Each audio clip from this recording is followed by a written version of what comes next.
Lost by his family in a pet store, infant John Johnson was raised by dogs. Now an adult, he realizes he must protect the world from evil. With his domesticated canine powers, he is... Dogman! Oh no! The League of Extraterrestrial Bad Guys has invaded Earth and is robbing the first bank in Parmesan! Whatever will we do? Alright, you guys, hand over the money or we'll use our sheep rays to turn you all into haggis! At the mayor's office, Mayor Bloomville, we've got a hostage situation at the bank, and the police are overpowered. We need to do something. There's only one thing we can do. We must get the help of Dogman. Send out the Dogman signal! It's me, Dogman. Dogman! Hey, you're the chief of police. Yes, I love you.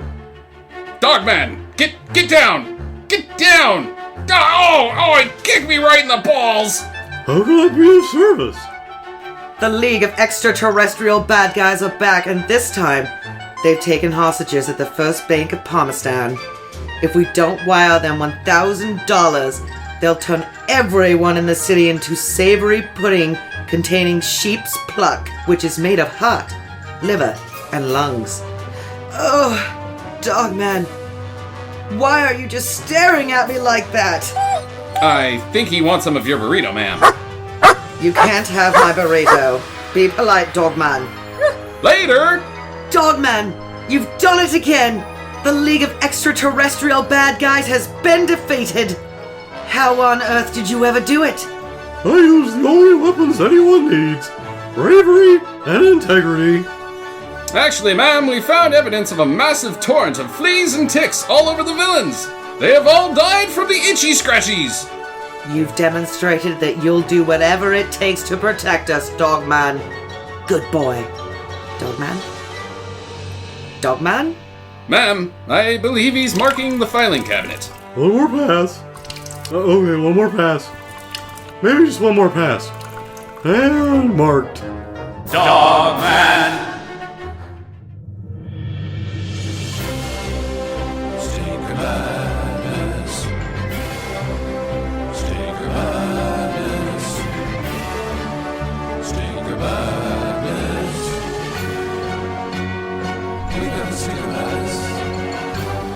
Hello and welcome to Stinker Madness. I'm your host, Justin. I've got Sam and I've got Jackie here. As always, how are you guys? I am well. Good, Jackie. I got ants of a pints! You got a case of the itchy scratchies? I do. You've been hanging out too much with Dogman. So we got a fun episode. We'll just skip over that Dogman business. Lots of info today. This is the infotainment episode, basically. Because... Wait, I thought this was only 30 minutes. Yeah, it is. Unfortunately, we did not watch any movies on Netflix or Amazon or YouTube last week, so we have zero streaming do's and don'ts. We watched one... we did. We watched Joe. Joe. Which I wouldn't consider a stinker. I would recommend it, but... Yeah, me too. I would also... Yeah, I like whatever. David Gordon Green, okay. And it was, it was pretty alright. Nice. Yeah, it was okay. It was alright. It was nothing without Cage. He totally cages out. He makes... I think it's sort of the...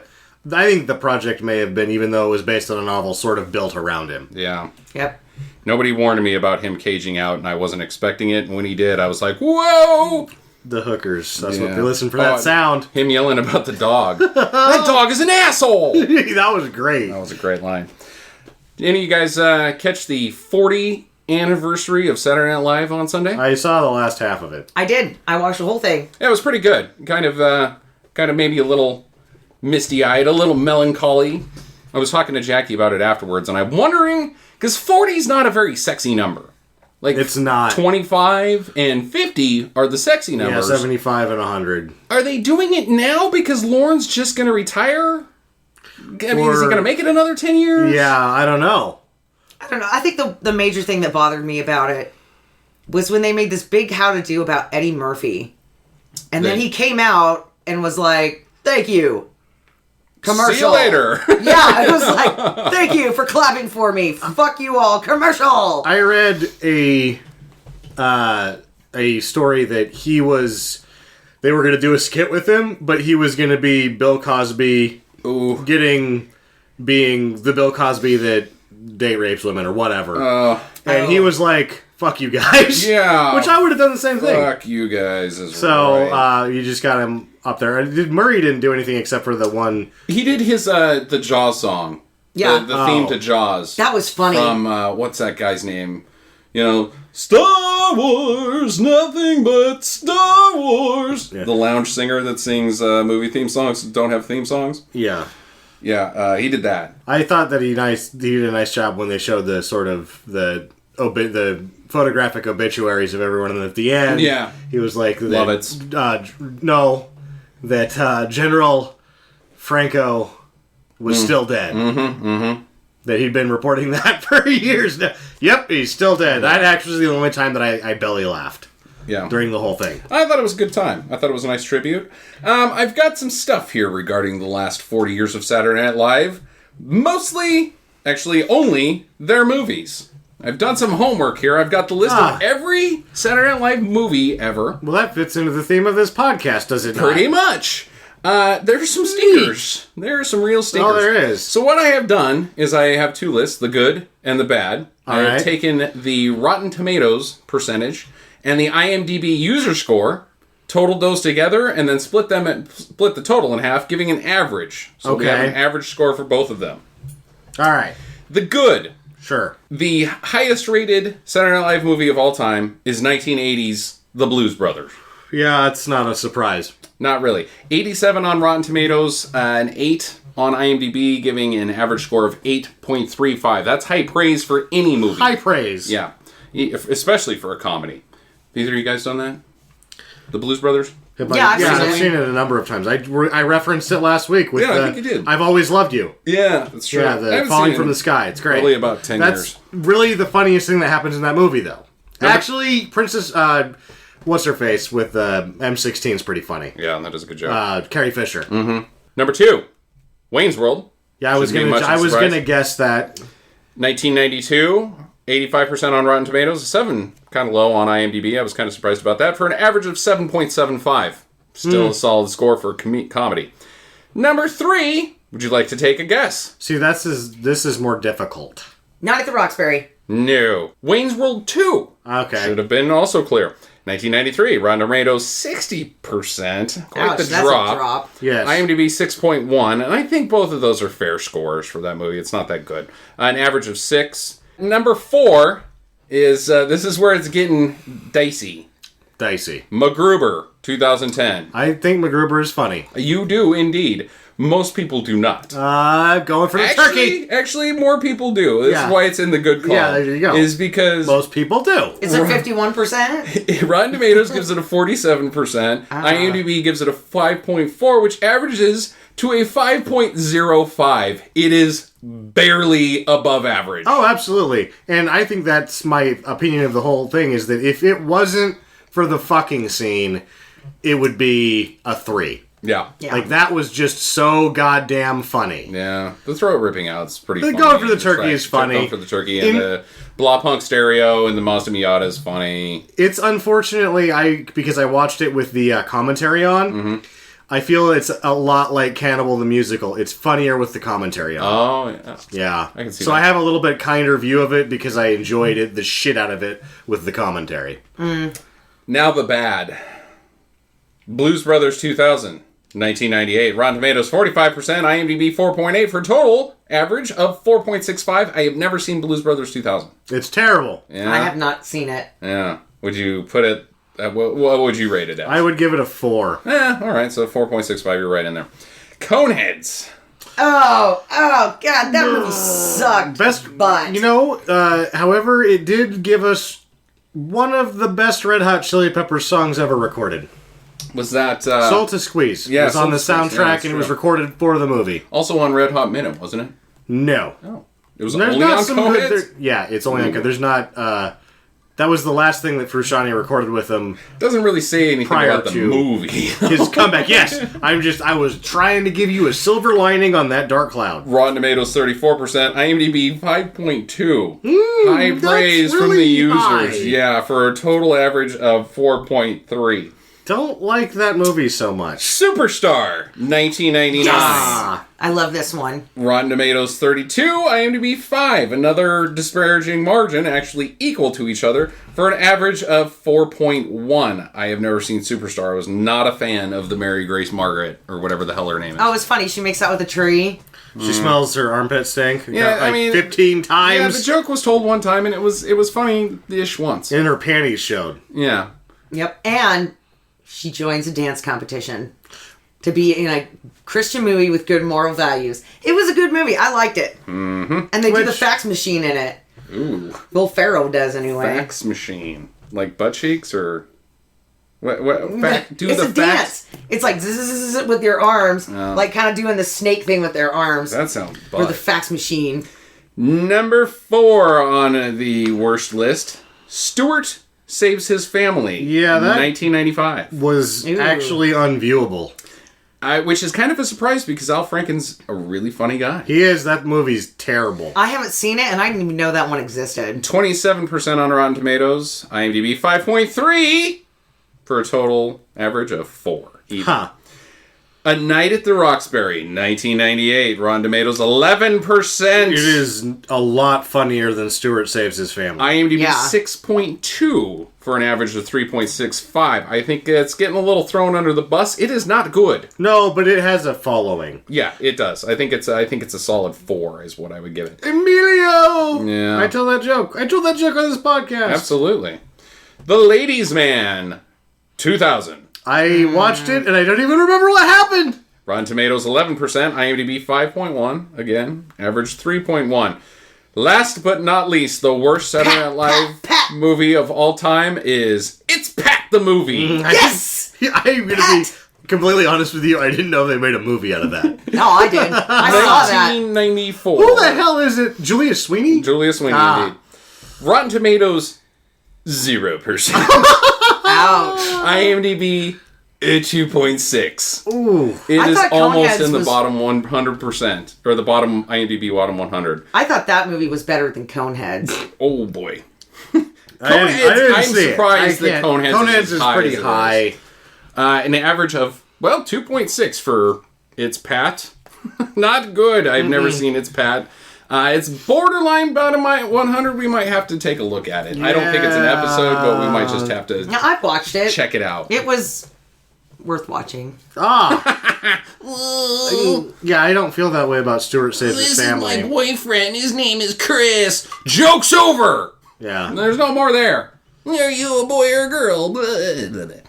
You know who needs a Saturday Night Live movie is Kristen Wiig's little hand. What is her name? That's what I was thinking too. Oh no, that would ruin that shit. Well, No way. for all the shit that gets a movie, Yeah. she needs one. Yeah, well, We're on the Lawrence she Welk is in show. one. She's in like all of the movies. Yeah, but now. she's in all the movies, but she doesn't like. Not from her Saturday Night Live characters, no. No, and that's one of the funniest things I've seen. Yeah, it's On the Saturday Lawrence Night Welk show. Live. Little Hands is Yeah. That was the funny. first Never skit gets I ever looked up on YouTube because I thought it was so hilarious and I showed it to so many people. It's been odd because Saturday Night Live is such Judy! Her name is Judy. Yeah, There you go. There's such a thing with Saturday Night Live doesn't have enough black people, it doesn't have enough women and all that, but when you really think about it, even though maybe women have been unrepresented, is Kristen Wiig really the funniest person that's ever been on that show? Now, I just listened to a podcast about this. They made two very good arguments. That, yes, she is. However, it's interesting because you always have to consider Tina Fey, who is mind-numbingly brilliant. I think Jan Hooks is really funny too. However, she has taken herself out of that category because both Kristen she's Wiig dead. and Tina Fey... Too soon? Too soon. Too soon. Are both writers. She was never a writer. She's still fucking So funny. that's why Tina Fey still holds the crown, is because she's written more Yeah. than Kristen Wiig is. But she's starting to write quite a bit, and she's really fucking funny. Like, she's really- stupid funny. She's really funny. If anybody said to me that neither of them should be considered for the funniest people on Saturday Night Live ever. Not funniest women, funniest people. They're the they two. Can go fuck themselves. Yeah, they're the funniest yeah. two people, but I think that I've laughed harder at, even though I think Tina Fey is brilliantly funny, she sometimes is so funny that you can't laugh at it because she's just so smart. Right. But yeah, they're the funniest people that have ever been on that show. Everything that Kristen Wiig I does totally is- think, hits though, hard. that Tina Fey was the best anchor that they've ever had that I've actually enjoyed watching. Yeah, I'll because give she you that. is so brilliantly funny that when she does the news, Yeah. like she kind of pauses at the end of her face, is like, "Did you get it?" Yeah, I need more Tina. Her timing, her comedic timing is very good. We have to move on because we are hot and we've got a new segment. We're gonna do a little what I like to call pop quiz hot shot. Pop quiz, hot shot. There's a bomb on a bus. So this week on Pop Quiz Hot Shot are movie terms. Now, Sam may have a little bit of leg up on you on this one, Jackie, because he's worked as a director and as a cameraman for quite a bit. But My first answer is Fluffer. Fluffer is not one of the Question questions. 4. We're going to start out easy with movie terms. Sure. Can somebody tell me what the dailies are? Okay. I know what it is. Go ahead. Those are the daily actions required to make a movie. No, the dailies used to be when you would get the film developed, because you actually had to develop film, that the next day you would look at what you shot yesterday, first thing in the morning, and that's the dailies. The first positive prints made from the negatives photographed on the previous day. Point Sam. Damn it. Now, a little bit of tougher stuff. A squib. Jackie. Yes, rein in before you, Sam. That's Okay. right. I might not have all the answers, but my ringing is faster. Yeah, there you go.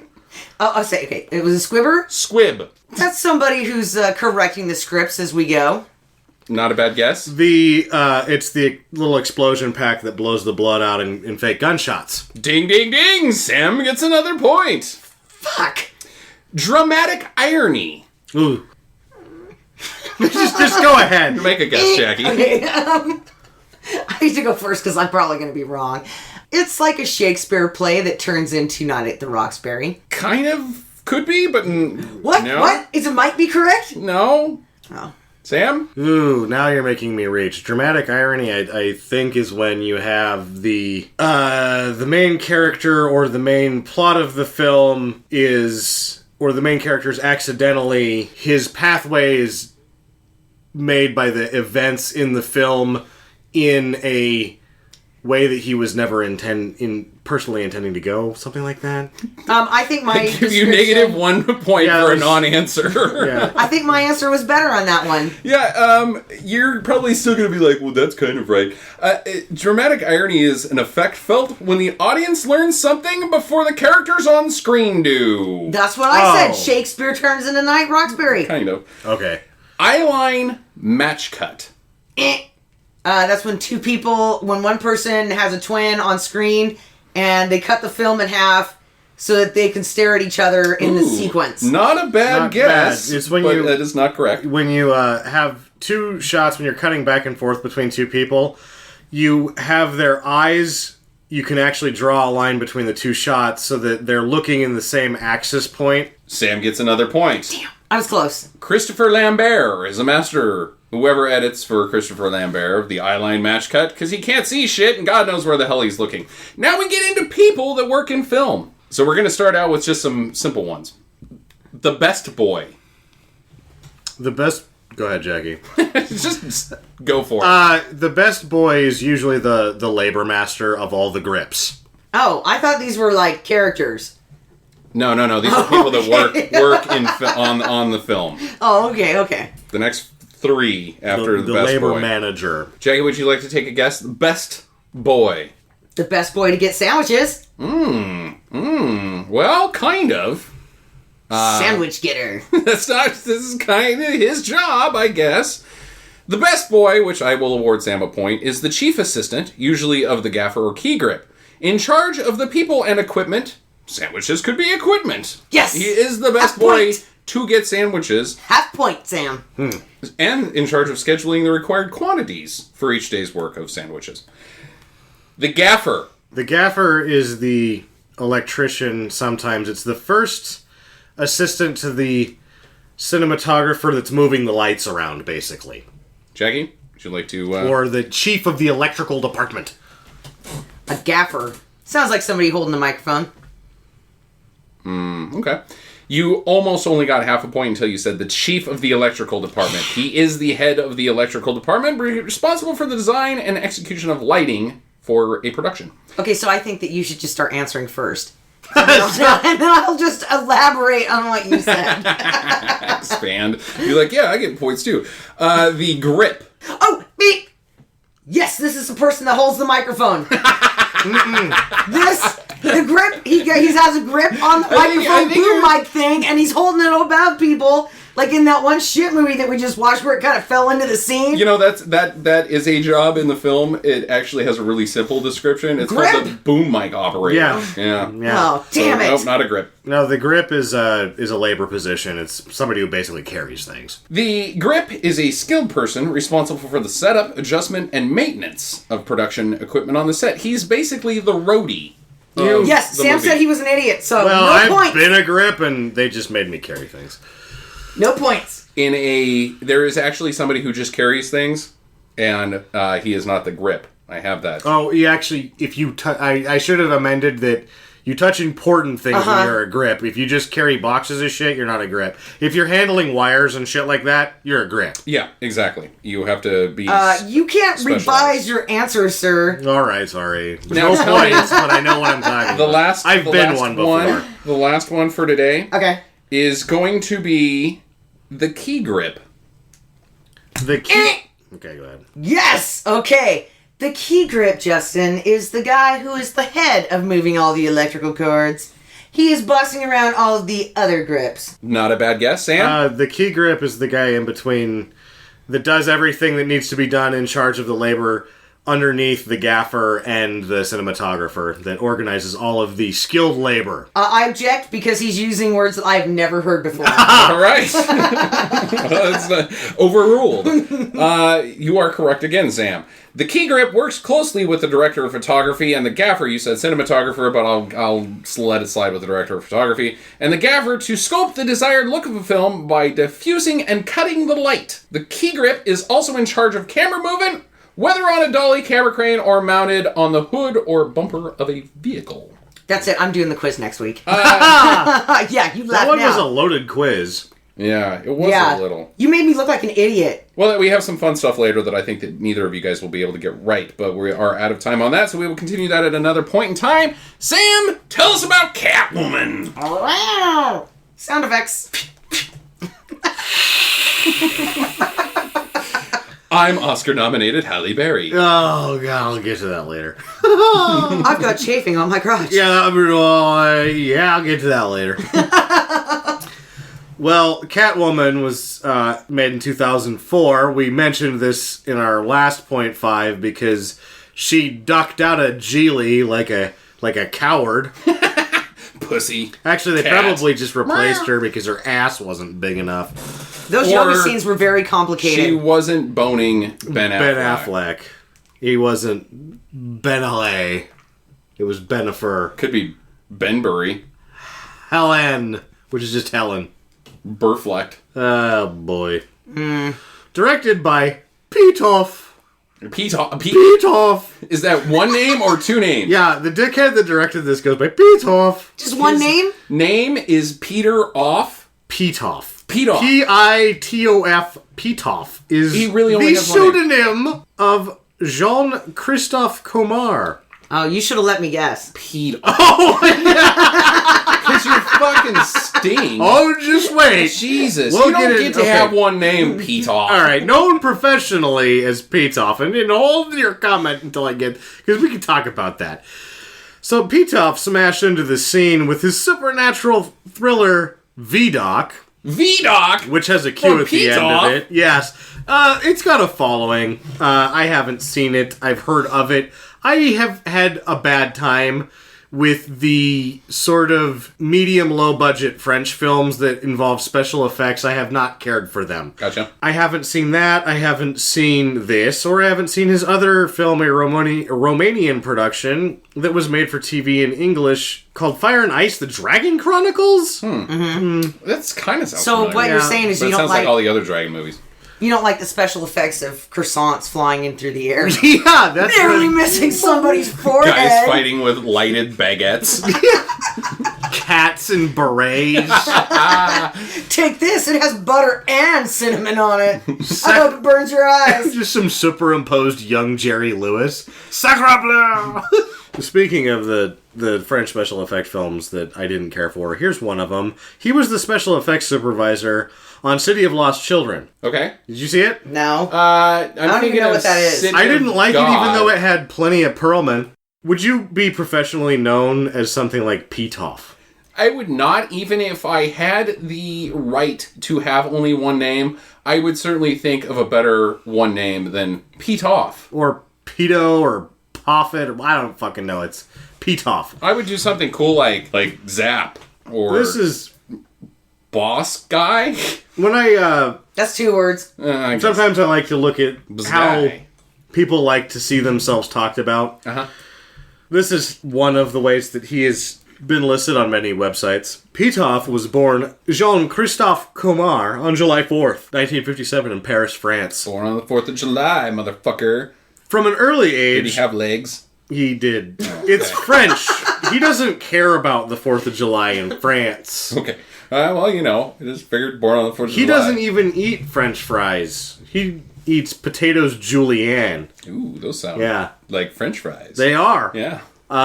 From an early age, he harbored an interest in photography. As a teenager, he built a photography studio in the basement of his parents' house, and he landed a job as a photographer's assistant.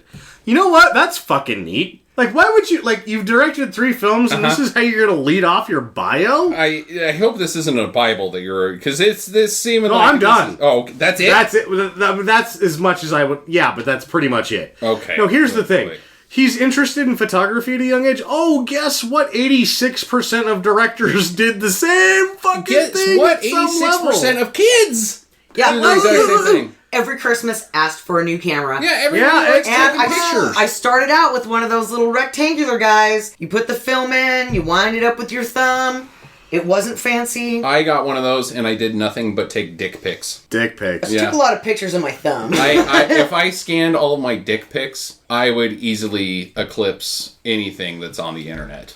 Well, it's probably already on the internet because all of the people that did the developing true. Yeah, would take the Walmart their own. or the Walgreens. They would take their own versions of your dick pics. And draw God smiley knows faces on them. where and you shit. might be the biggest celebrity in the I Philippines could right be. now. My penis. Mm-hmm. Hooray! It's I good know. for something. One day you're going to walk into a bathroom, you're going to whip it out, some guy's going to be looking at your wiener, and you're going to want to be like, hey, cock watcher. Fucking hurry up. He's gonna look Get at me done and be like, pissing and move along. He's like, I know you. "Oh shit!" Shit. Anyway, this film was written by John Bercanto and Michael Ferris. They were both editors of the Harvard Lampoon. Right. That's the the Harvard comedy newspaper.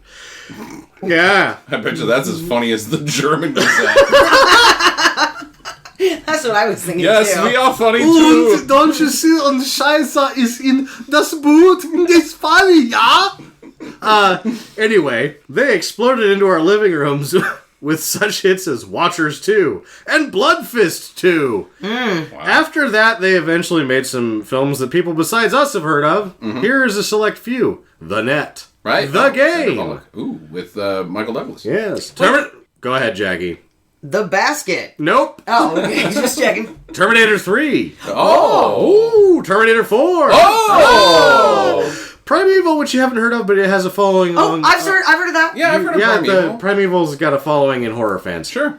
Surrogates. And, With Bruce Willis? yeah, Not very long ago, yeah. And Triple X3. Ooh. Yay! Is it Triple X the third or 3X's?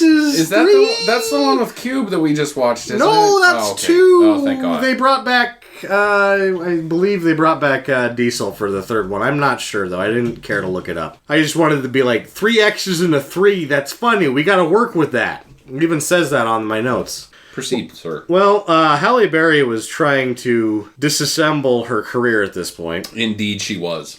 This followed Gothica, and it's 3 years removed from Monsters Ball. Let's talk about Monsters Ball. Monster balls. 14 years later, why is she Because she had to give a guy a bluey in real she life. didn't. It was an interracial couch fuck, and that's Oscar Gold, apparently. Is it? That movie's not very good. It's not very good. It deals with some heavy subject matter, but... And I think that's another thing, like, 2000s, how I said last episode, the 2000s are riddled with, like, something for everyone. So apparently just dealing with heavy subject matter made it a good movie. Yeah. So, can we get back to Catwoman? And one B-lister... Or is there just nothing about Catwoman on the internet? There's Halle Berry's in it. One B-lister banging another B-lister. It was made by Petoff, and Halle Berry was in it. The end. Oh, John Bricanto and Michael Ferris. Ooh. And all of the films they made. Benjamin Bratt is also in this film. Ew, he was almost somebody. He sucked pretty bad in Demolition Man. Yeah, he did. Sharon Stone is in this. I've seen her, Beaver. I bet you she dies. She sucked pretty bad in quite a few movies. She cannot stay alive. She's like the 1990s female version of Sean Bean. Yep. So this shit cost $100 million. What?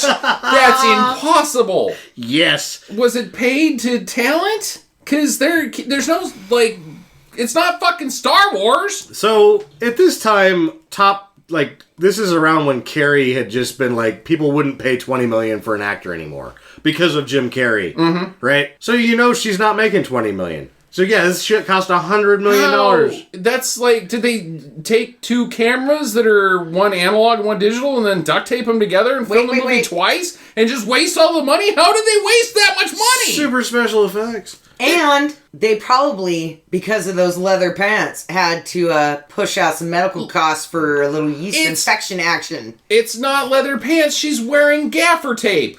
Or duct tape, as they like to call it here in the United States. Gaffer tape is totally different than duct tape. Is it? Yeah, it's very easy to rip. It's got sort of a fabric-y feel. It doesn't stick like permanently to things. It is actually the best fucking tape they ever made. Yeah, it sounds like duct tape. Moving on! It made back 82 of the $100 million. That's not bad. That's not bad. Yeah, it's not good. Well, if they'd spent the money wisely, they might have made money on it. So a rough cut of the trailer was put online for a few months before the film's release, and it drew such heavy criticism that all subsequent trailers did not feature dialogue. Oh, no. Oh, no. That's like Sin City 2, Dame to Kill For. And dialogue, not just like one-liners. I think some of the TV ads had one-liners. She probably looks at the camera and goes, meow. There was no exchange. Yeah. 43 cats were trained for the film. Only 3 made it out. Yeah, I was going to say, how many lived? Apparently 1. Oh, you're what? No, but Halle Berry adopted one of them. Oh. An orange and white youngster named Play-Doh. Play-Doh. That is a lucky... Off. That is a lucky damn cat. And by the way, that's spoiled. complete fucking hearsay.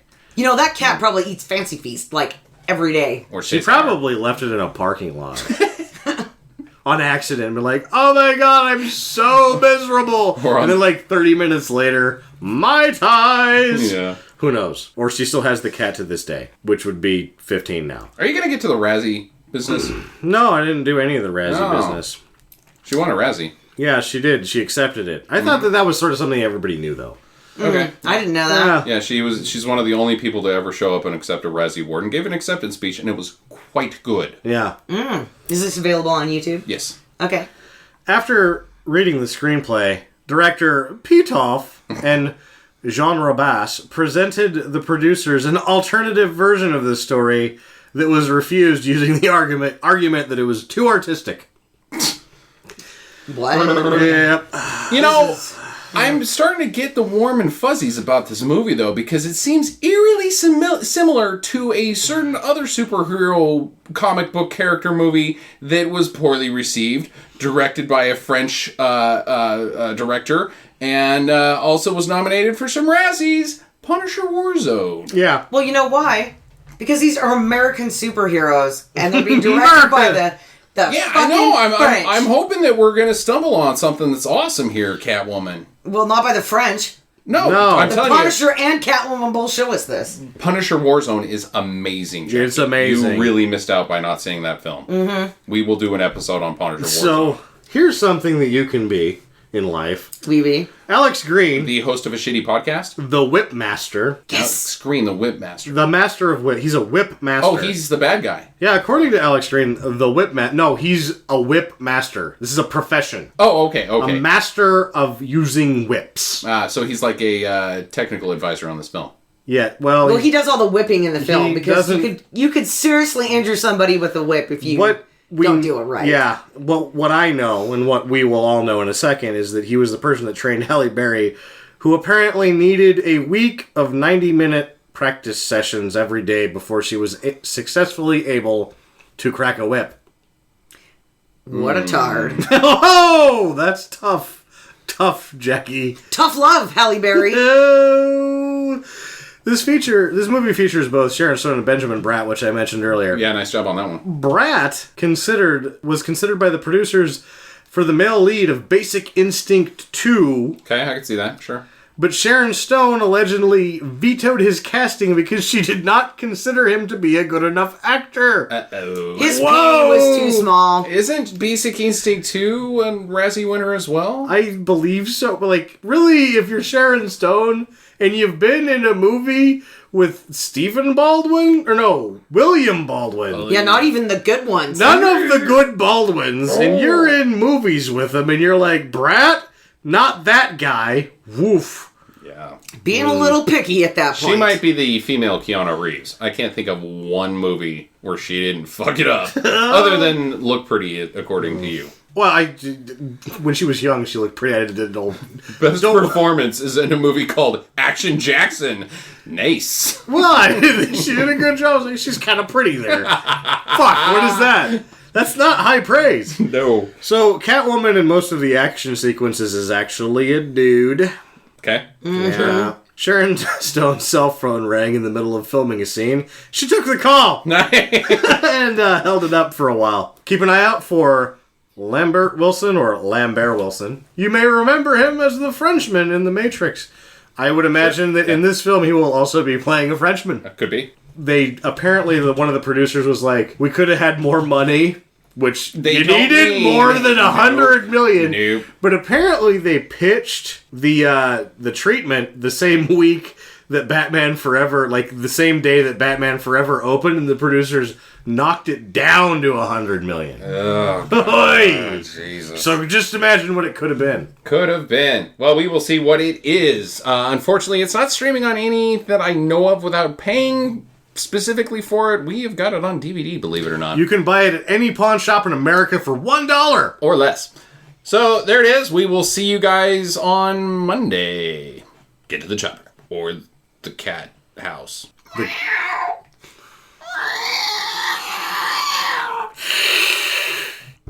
Thank you for listening to Stinker Madness. If this is your first time, we hope you enjoyed it, and we'll come back to listen more.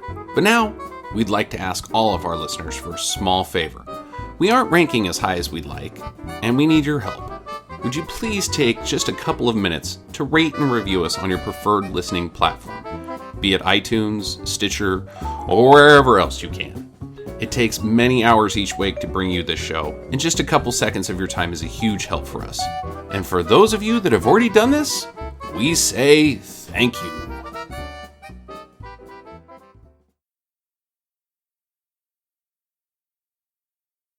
Dogman, you've done it again! The League of Extraterrestrial Bad Guys has been defeated! How on earth did you ever do it? I used the weapons. Oh. We both fucked that up. You should go from your Dogman line. Yeah.